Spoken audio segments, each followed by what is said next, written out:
Padre y Dios de amor, te damos las gracias por la bendición de estudiar tu palabra. Ahora que vamos a comenzar a leer de ella, pedimos que nos des sabiduría, que nos des el entendimiento que solo tú puedes dar para conocerte mejor a través de ella, para realmente llegar a obtener el conocimiento tuyo que tú quieres que tengamos, Padre. Te pido, Dios, que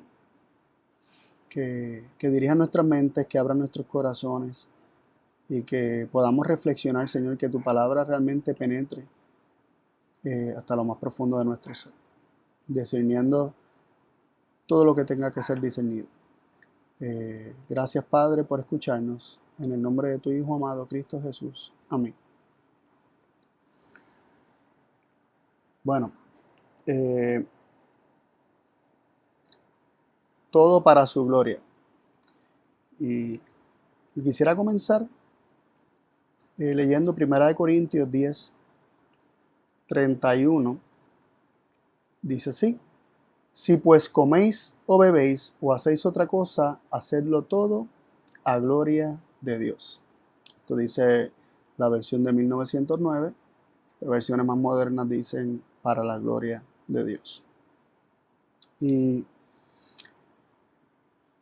en un momento dado eh, de mi vida y mi experiencia, yo fui maestro y trabajé en escuela y muchos estudiantes me hacían preguntas sobre Dios, ¿verdad? Sobre mí, cómo yo vivía mi vida cristiana, y también sobre Dios. Y gran parte de estas preguntas venían cargadas o vestidas, revestidas de, de una mentalidad de salvación por obras, que somos salvos por lo que hacemos o por lo que dejamos de hacer. Que yo haciendo tal cosa voy a entrar al cielo, o dejando de hacer tal cosa voy a entrar al cielo, o me voy a evitar el castigo eterno, etcétera. ¿Y quién no ha estado en esa mentalidad? Hasta yo en algún momento he vivido en esa mentalidad, pero esa no es la mentalidad que Dios quiere que tengamos. Esa es la mentalidad, lo que la Biblia llama el viejo pacto, y donde nosotros buscamos ganarnos las bendiciones que Dios nos da y buscamos hacer por nosotros mismos aquellas cosas que Dios ha prometido Él hacer en nosotros. Y nuestra relación con Dios es similar a nuestra relación con las leyes terrenales, lamentablemente. O sea, no se supone que sea así ni con Dios ni con las leyes terrenales, pero, pero muchas veces tratamos de cumplir con lo mínimo con tal de que no sea yo un violador y me metan en la cárcel o me den alguna multa que tenga que pagar mucho dinero, que me salga costoso el asunto. ¿Hasta dónde puedo yo llegar haciendo lo que me gusta eh,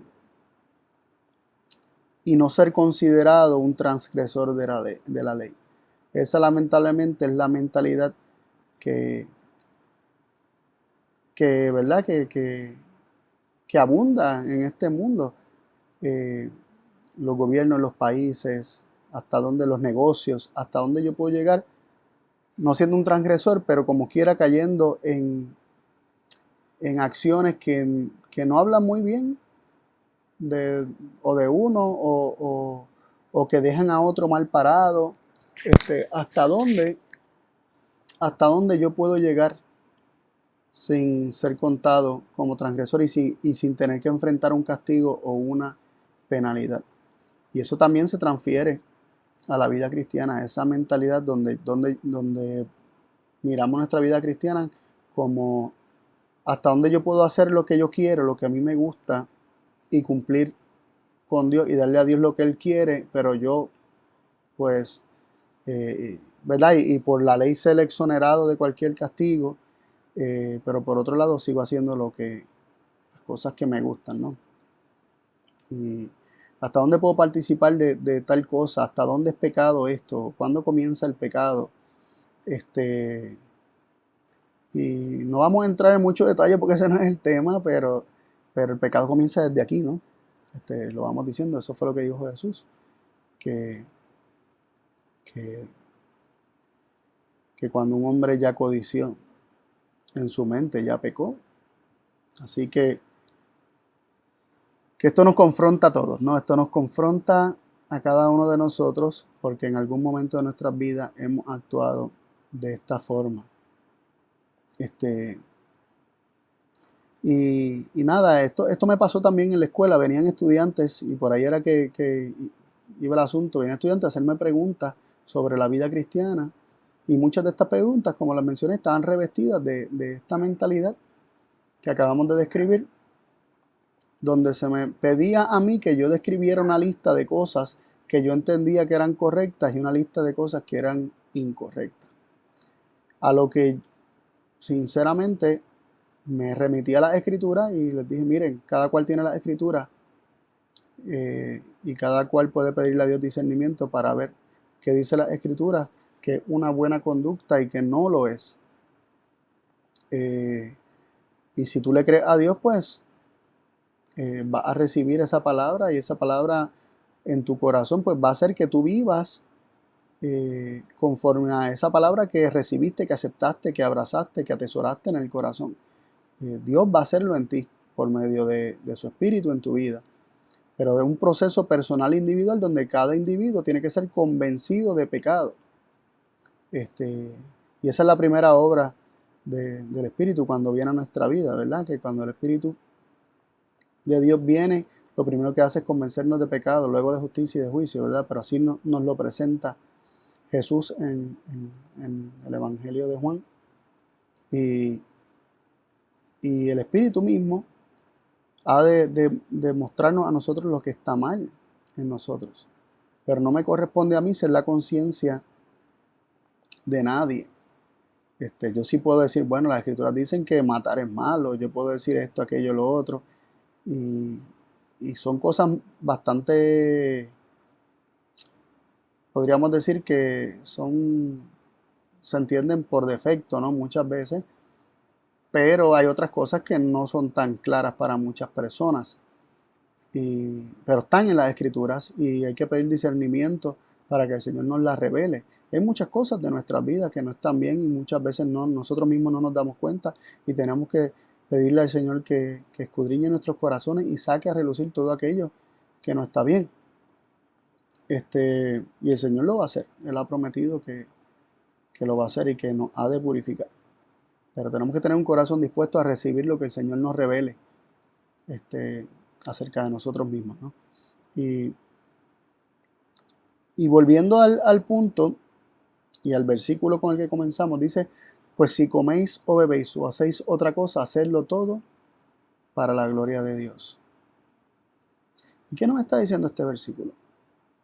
Nos está presentando algo muy, muy interesante. Está diciendo que hasta lo que se come o lo que se bebe o cualquier otra cosa, y ahí cae incluido prácticamente todo, dice que se haga todo para la gloria de Dios. Todo cuanto hagamos, sea comer, sea beber, sea cualquier acción, cualquier cosa que realicemos, que se haga para la gloria de Dios. Es decir, que lo que comamos, lo que bebamos o todo lo que hagamos, cualquier cosa que hagamos, glorifique a Dios. Y tenemos que detenernos un momentito y hablar de qué es la gloria de Dios. Yo sé que lo hemos hablado muchas veces en otros temas, ¿verdad? Bajo otra temática que hemos estado siguiendo, pero tenemos que refrescarlo ahora por si acaso. La gloria de Dios es su carácter. Así lo presentan las Escrituras. Moisés le pidió a Dios, muéstrame tu gloria. A lo que Dios le respondió, yo haré pasar delante de ti toda mi bondad y proclamaré el nombre. Cuando Dios cumple esto que dijo que haría en el capítulo siguiente, ¿verdad? En el capítulo 34 de Éxodo, dice que Jehová pasó proclamando el nombre, diciendo, Jehová, Jehová, Dios compasivo, misericordioso, tardo para la ira, grande en bondad y verdad, y muchas cosas más. Pero Dios hizo una descripción de su carácter, el nombre de Dios, que significa yo soy Jehová, yo soy el que soy, yo soy lo que soy, yo soy como soy. Son las diferentes posibles traducciones que tenga ese nombre. Yo soy, el que existe por sí mismo. Cuando él dice Jehová, Jehová, yo soy, está diciendo yo soy, así, y describe su carácter. Así que la gloria de Dios es su carácter, y glorificar el nombre de Dios es revelar ante otros el carácter de Dios. Y cuando nos dice este versículo, si coméis o bebéis o haced alguna otra cosa, hacedlo todo para la gloria de Dios. Es decir, que todo cuanto hagamos, lo que comamos, lo que bebamos o todas las acciones que realicemos, sean tan cotidianas y tan aparentemente triviales como comer o beber, todo debe revelar ante los demás la gloria de Dios. Ese es el consejo que nos está dando Pablo. Pero no nos deja ahí, o sea, hay un contexto y 2 versículos más adelante, Pablo explica un poco a qué se refiere de hacerlo para la gloria de Dios.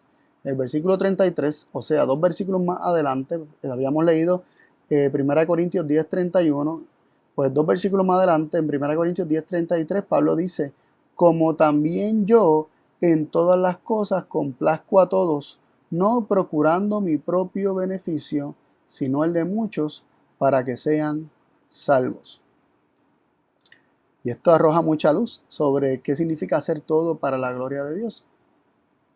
Y hacerlo todo para la gloria de Dios, para revelar el carácter de Dios, es buscar el beneficio de muchos y no el propio. Y esto nos está hablando acerca de la gloria de Dios porque Dios es amor. Dios es ágape y ese ágape es descrito en la Biblia como un amor que no busca lo suyo. Un amor abnegado, un amor autosacrificado que pone a los demás antes que a sí mismo. Así que cuando Pablo está hablando de comer o beber o hacer cualquier cosa para la gloria de Dios, él mismo lo describe, ese tipo de acción, como buscar complacer a los demás y no buscar el propio beneficio, sino el de los demás, para que sean salvos. ¿Por qué van a ser salvos? Porque revelando este espíritu, revelando este carácter, esta gloria, Pablo le va a estar revelando la gloria de Dios y muchos van a conocer cómo es Dios por medio de un amor autosacrificado y abnegado. Así que en cuanto a lo que comemos, lo que bebemos, lo que hacemos, estamos buscando nuestro placer, estamos buscando lo que nos gusta, lo que nos atrae, estamos buscando beneficiarnos a nosotros mismos en ignorancia o no ignorancia, pero voluntariamente ignorando las necesidades y el beneficio del otro. No podemos glorificar a Dios, ni revelar su gloria, ni revelar su carácter, y mucho menos dar a conocer su amor mientras vivamos centrados en nosotros mismos. Las filosofías de este mundo todas apuntan a que te mires a ti mismo, a que hagas lo que te hace feliz, a que busques siempre aquello que te dicta tu corazón. Sin embargo, la palabra de Dios y los principios del reino de Dios son bien distintos. Te llaman a amar al otro. Te llama a estar dispuesto a derramar tu vida hasta la muerte, con tal de que otros sean bendecidos y vivan, con tal que otros puedan ser salvos, como dice aquí Pablo. Esos son los principios que la palabra de Dios nos presentan acerca de su reino. Así que deberíamos considerar esto y veamos cuán distintos son estos principios del reino de Dios de los principios del reino de este mundo, donde somos bombardeados todo el tiempo con filosofías centradas en uno mismo. En 1 Corintios capítulo 6 versículo 20 dice lo siguiente: porque comprados sois por precio, glorificad pues a Dios en vuestro cuerpo y en vuestro espíritu, los cuales son de Dios. Miren qué interesante, dice que hemos sido comprados por precio, es decir, que somos valiosos para Dios, le pertenecemos a Él. Y luego dice glorificad pues a Dios, es decir, revelar la gloria de Dios, manifestar la gloria de Dios, dar a conocer la gloria de Dios a otros. ¿Dónde? ¿Cómo? Dice en vuestros cuerpos y en vuestro espíritu. Es decir, no es solamente las cosas que hacemos con nuestro cuerpo, sino también en nuestro espíritu, nuestra mente. Nuestra mente es de Dios, nuestro cuerpo es de Dios. Y las cosas,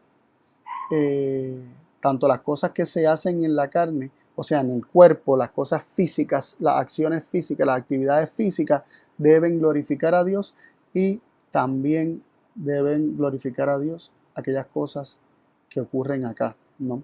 Y a fin de cuentas, la mayoría de las cosas, o casi todas las cosas físicas que se realizan, son una expresión de lo que primero ocurre acá en nuestra mente, la cual muchas veces la Biblia llama también espíritu. Y nosotros, ¿verdad? Nuestra vida, nuestras acciones cotidianas están llenas de lo que pasa por nuestra mente. Hay muchas cosas que las hacemos en automático, porque ya son costumbres, pero hay muchas otras cosas que son bien pensadas, y aún las cosas que hacemos en automático es porque nuestro cerebro, nuestra mente, ya está acostumbrada a procesar las cosas de esa forma, y por eso nos comportamos de esa forma o hacemos esas acciones. Pero toda acción debería ser el resultado, o sea, toda acción voluntaria, o toda acción debería ser un proceso bien pensado, regido por los principios del gobierno de Dios en nuestra vida. Así, por un proceso de razonamiento donde nosotros vamos comprendiendo, contemplando, asimilando los principios del reino de Dios, y al recibir esto en nuestra vida, estos se van a transferir en todas las cosas que hacemos también en nuestro cuerpo. ¿Verdad? El cuerpo hace lo que el cerebro lo manda a hacer, y si el cerebro está controlado por los principios del reino de Dios, el cuerpo también ha de ser manejado por los mismos, o regido por los mismos principios. En 2 Corintios 9, versículo 13, leemos lo siguiente: que por la experiencia de esta suministración glorifican a Dios por la obediencia que profesáis al Evangelio de Cristo, y por la bondad de contribuir para ellos y para todos. Aquí se nos está hablando que se glorifica a Dios por la obediencia y por la bondad de contribuir para todos, para ellos y para todos. Vemos que se glorifica a Dios en obediencia, se glorifica a Dios cuando se reciben sus palabras, cuando se atesoran y cuando éstas se manifiestan visiblemente ante el mundo como obediencia a la ley de Dios. Pero vale aclarar que no se puede obedecer una ley que no está grabada en el corazón, porque sin la ley que es justicia, ¿no? Todos tus mandamientos son justicia.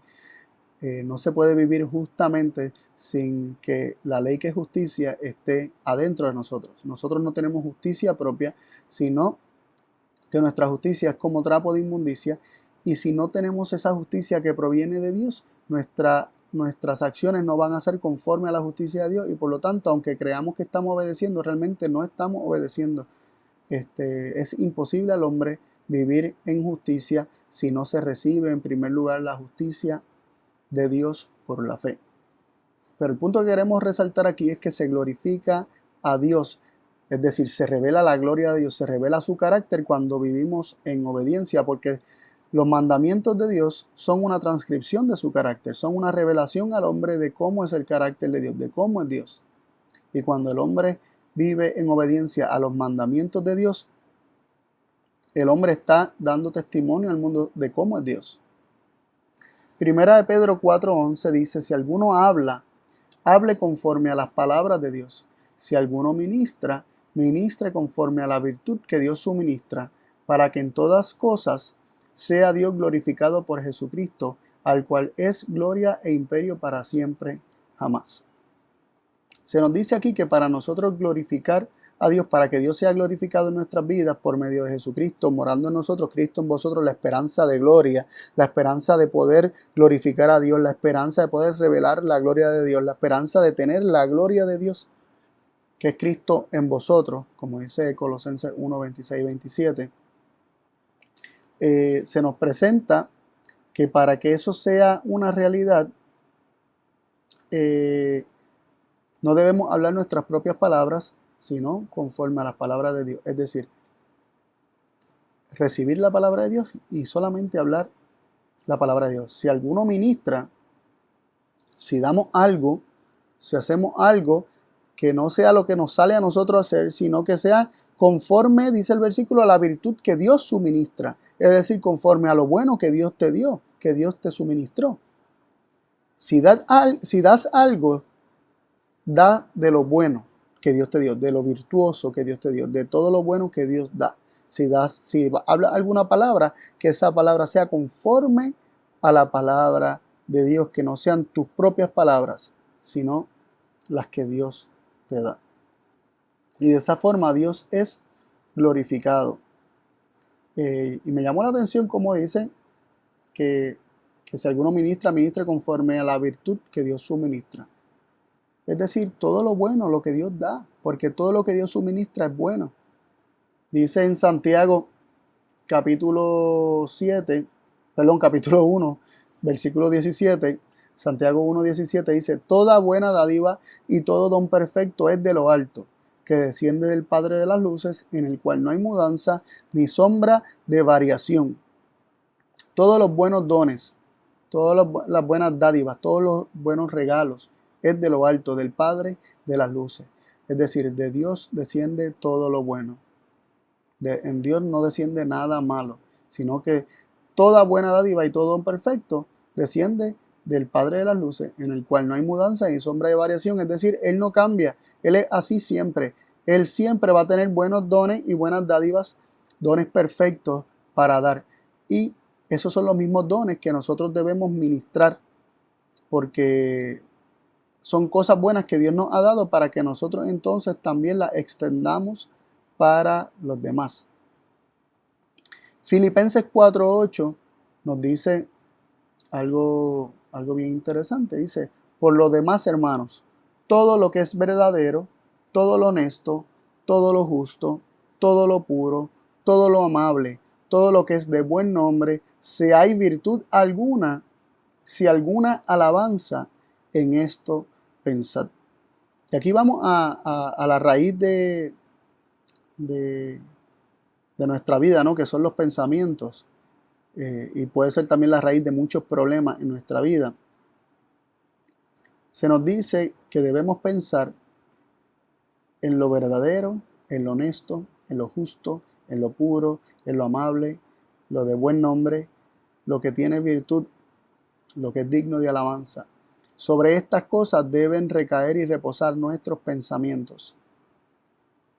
Y cuando nuestros pensamientos recaigan sobre todas estas cosas, entonces nosotros, con nuestras acciones, vamos a manifestar y a revelar precisamente todas estas cosas que estamos hablando.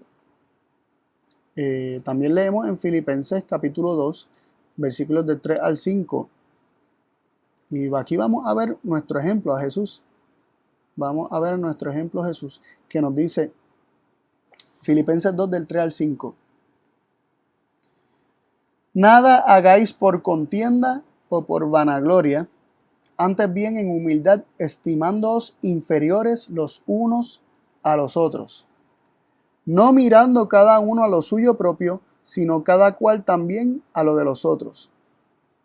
Haya pues en vosotros este sentir que hubo también en Cristo Jesús. Y ahí comienza a describirse la humillación de Cristo, como Cristo siendo en forma de Dios no estimó el ser igual a Dios como cosa que aferrarse, sino que se despojó de sí mismo, tomando forma de siervo y haciéndose semejante a los hombres, y en condición de hombre se hizo obediente hasta la muerte y muerte de cruz.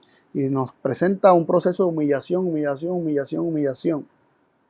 ¿Con qué propósito? Como dijo Pablo, con el propósito de salvar, no buscando el beneficio propio, sino buscando el beneficio de otros, buscando para que otros sean salvos. Y por eso Pablo aquí también dice que no miremos lo propio, que no busquemos lo propio, sino lo de los demás. Y dice: y haya en vosotros este mismo sentir que también hubo en Cristo. Cuando se nos insta, se nos llama a que glorifiquemos a Dios, no buscando lo propio, sino buscando cómo ser de bendición para los demás. Esto implica un proceso de negación al yo, que nos va a llevar en el camino del sacrificio, del autosacrificio. Pero esto no lo vamos a hacer con pena, con tristeza. Esto no lo vamos a hacer con arrepentimiento. Esto lo vamos a hacer con gozo, sabiendo que vale la pena manifestar y revelar el carácter de Dios al mundo, así como Cristo también lo hizo mientras estuvo aquí en la tierra. Y se nos insta a ver el mismo sentir que hubo en Cristo. ¿Y cuál fue ese mismo sentir que hubo en Cristo? Pues es descrito en los versículos que citamos, ¿verdad? Indirectamente, los versículos que continúan del 6 en adelante de Filipenses capítulo 2. Pero también podemos ver cómo Cristo vivió, y mirando cómo Cristo vivió, vemos que Él no solamente en su sacrificio manifestó esto, sino que Él vivió siempre una vida de abnegación. Dice en Juan 8:50, y no busco mi gloria. Hay quien busca, a quien la busca y juzga. Así que Cristo no busca su gloria, sino que el que busca la gloria propia se convierte en juez. Dice aquí, interesante. Yo no busco mi gloria, hay quien la busca y juzga. El que siempre está buscando su propia gloria, glorificarse a sí mismo, se convierte en juez de los demás. Y eso nos confronta, ¿no? Porque Jesús dijo que el que busca su propia gloria, juzga. Es condenador, ¿no? Y qué mayor evidencia tenemos nosotros de que buscamos la gloria propia que cuando nos paramos como jueces de los demás. Interesante.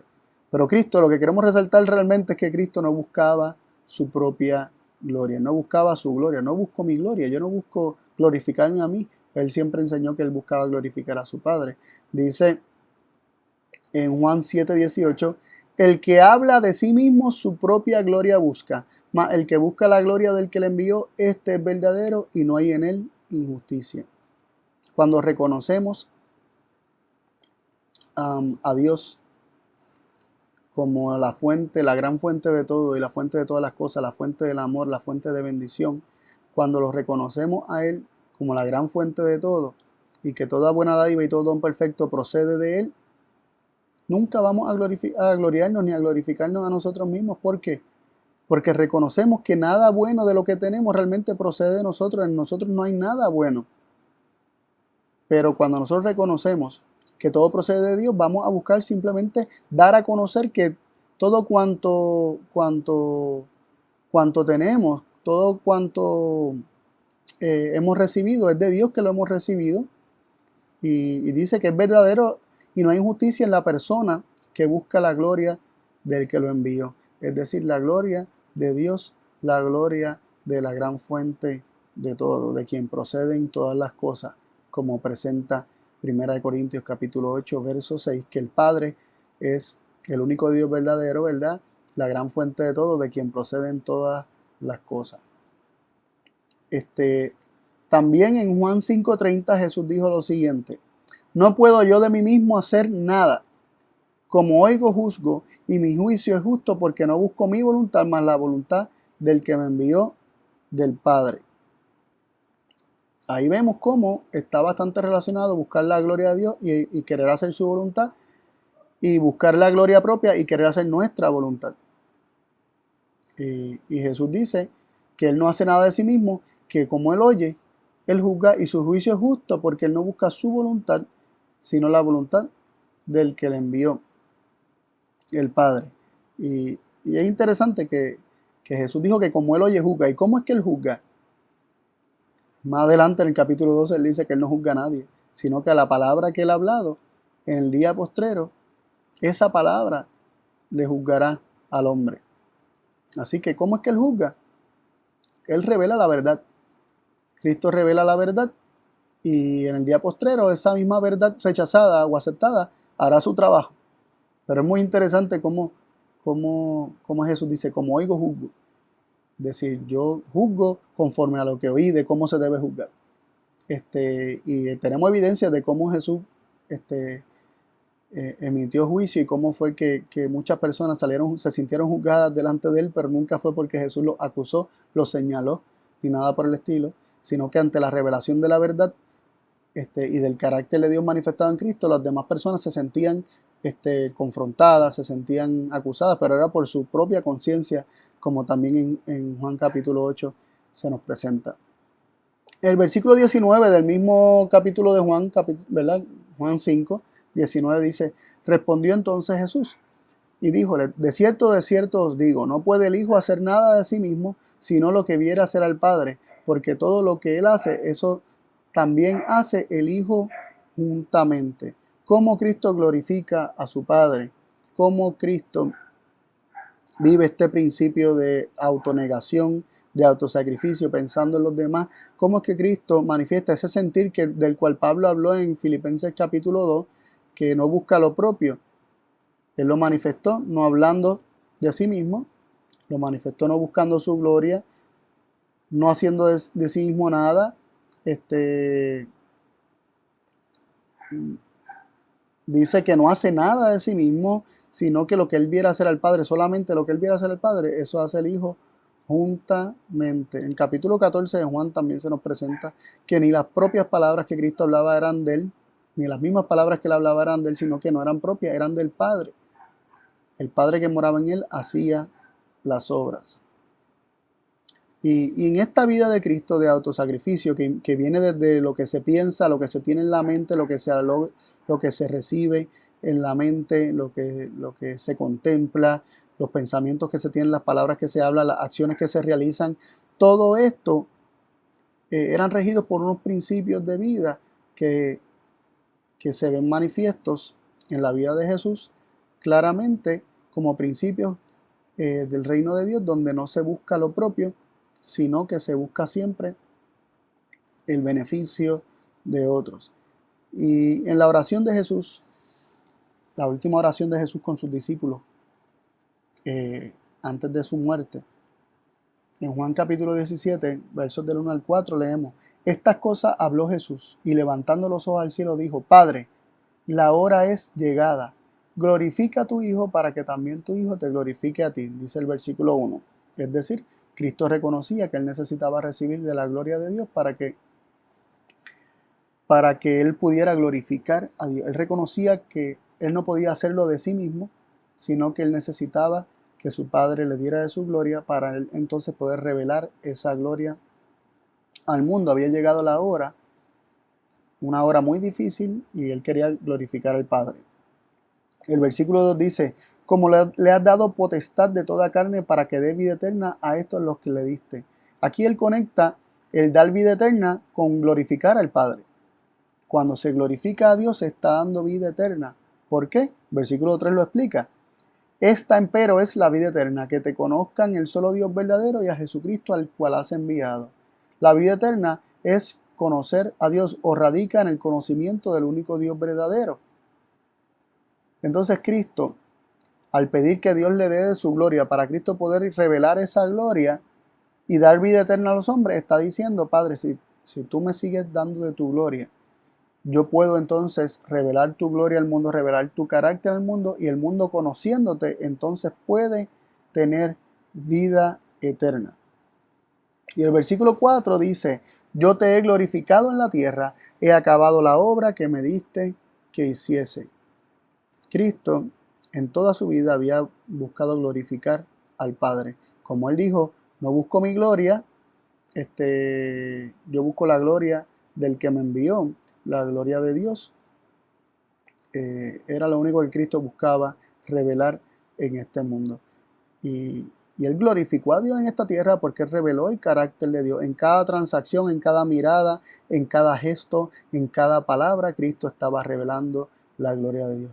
Todo lo que Cristo hacía era para la gloria de Dios, para que el mundo conociese a Dios y teniendo el conocimiento de Dios, tuvieran vida eterna.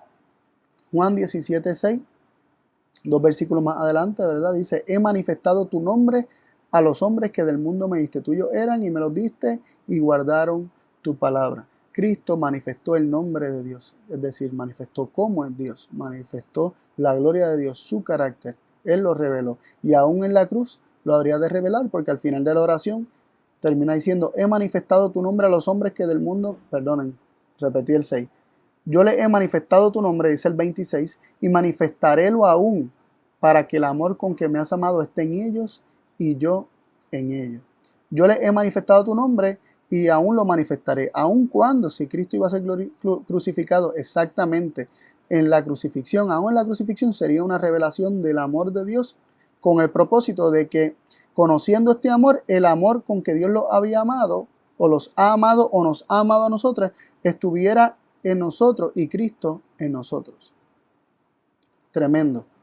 Conociendo el amor, recibiendo esa manifestación del nombre de Dios, conociendo su carácter, recibiendo la manifestación del carácter de Dios que Cristo realizó en su vida, el hombre recibe el amor de Dios en su corazón y Cristo mora en el interior. También en Juan 14, versículo 31, leemos lo siguiente. Empero para que conozca el mundo que amo al Padre, y como el Padre me dio el mandamiento, así hago. Levantaos, vamos de aquí. Cristo, que conocía el amor de Dios y hablaba de que su deseo era que el mundo conociese el amor de Dios, y que el amor de Dios, que miren cómo decía, para que el amor con que me has amado esté en ellos, es para que ellos reciban también este amor que tú no tienes solamente para conmigo, sino también para con ellos, porque en el versículo 23, que aunque no lo leímos, está allí, que dice, para que sepan que los has amado como también a mí me has amado. Es decir, que Dios ama al mundo de la misma forma que ama a Cristo, y cuando el ser humano entiende eso y conoce el amor de Dios, el amor con que Dios ama a Cristo también está en nosotros, porque recibimos el amor que Dios, el mismo amor que Dios tiene para con Cristo, Dios nos da a nosotros. Y en el versículo 14:31, que lo acabamos de leer, ya nos presenta, no solamente en este versículo no nos presenta el aspecto de que Dios nos ama, sino que Cristo, sabiéndose amado por Dios, porque él habla con el amor con que me ha amado en el versículo 17:26 de Juan, ahora en el 14:31 Cristo dice que conozca el mundo que yo amo al Padre. Y como el Padre me dio el mandamiento, así hago. Es decir, Cristo hace la voluntad del Padre, Cristo recibe la palabra de Dios, el mandamiento de Dios, la palabra que Dios le da, su mandamiento. Cristo vive conforme a eso. ¿Por qué? Es por amor. Él no está buscando salvar su pellejo, él no está buscando hacer su voluntad hasta cierto punto, pero cumplir con la ley en otro. No, Cristo simplemente vive por amor. Él vive motivado, movido por el amor de su Padre. Él conoce el carácter de su Padre. Y lo único que él quiere hacer en su vida es revelar ese carácter de amor. Y como él ama al Padre también, porque el Padre lo amó, entonces él hace la voluntad de su Padre. En Juan 15:10 leemos lo siguiente. Si guardareis mis mandamientos, estaréis en mi amor, como también he guardado los mandamientos de mi Padre y estoy en su amor. La revelación de que estamos en el amor de Dios es guardar los mandamientos. Muchas veces pensamos que si los guardamos, entonces vamos a entrar en su amor. No, lo que quiero decir es que, lo que quiere decir el versículo es que cuando se guardan los mandamientos, cuando se reciben y se atesoran en el corazón, es debido a que estamos en su amor. Yo también he guardado los mandamientos de mi Padre y estoy en su amor. Permanezco en su amor. Permanezco en el amor del Padre. Y la revelación de esto es que guardo sus mandamientos. Si no amamos a Dios, no vamos a guardar sus mandamientos. Si me amareis, ¿verdad? Guardad mis mandamientos. Dice Jesús. Pero tenemos que amar para que entonces los mandamientos puedan ser guardados, y cuando esos mandamientos sean guardados y manifestados, el mundo sabrá que amamos a Dios. ¿Pero por qué le amamos? Porque Él nos amó primero, como es el caso de Jesús. Jesús reconoce que el Padre lo ha amado, y entonces como el Padre lo ha amado, entonces Él ama al Padre y hace conforme a la palabra del Padre, lo que Él escucha, lo que Él ve de su Padre, la instrucción que Él recibe de su Padre. Él vive de toda palabra que sale de la boca de su Padre. ¿Por qué? Porque Él ama al Padre, porque el Padre lo amó a Él. Y el Padre ama al Hijo y le ha dado todas las cosas. Le ha manifestado un amor ágape. Y ante esa manifestación de amor ágape, Cristo le responde al Padre viviendo solo para glorificar a Dios.